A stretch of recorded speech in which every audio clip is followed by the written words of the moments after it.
Ganito ang gawin mo sa patatas, masarap na pang merienda at pwede pang negosyo. So ayan,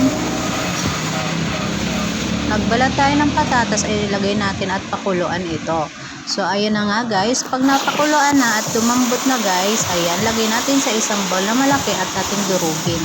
So ayan nga guys, dudurugin natin yan ng ganyan.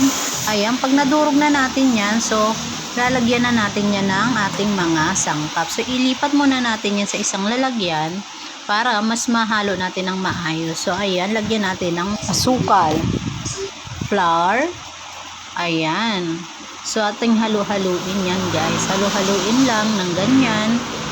Tapos pag nahalo na guys, at lalagyan din natin ng cheese, yun.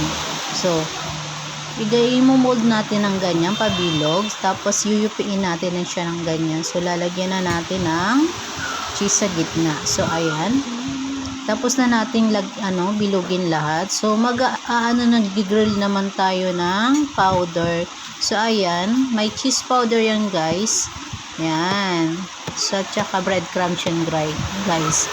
So ayan, tapos pagulong-gulungin natin yan din guys sa ayan, sa flour, ayan, at sa itlog, ayan, para talagang dumikit yung ayan, cheese natin. At saka natin yan piprituhin guys, ayan, piprituhin na yan guys.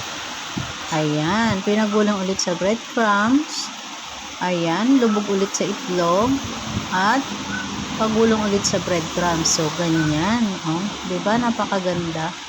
So kulay orange talaga siya guys. So ayan, at pagkatapos niyan lahat guys, ayan na nga, piniprito na siya. Ayan, ating ipiprito ng ganyan.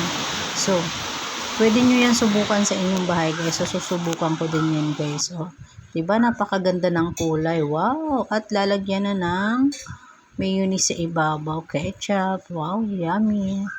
So, tingnan nyo naman guys, yung cheese sa gitna.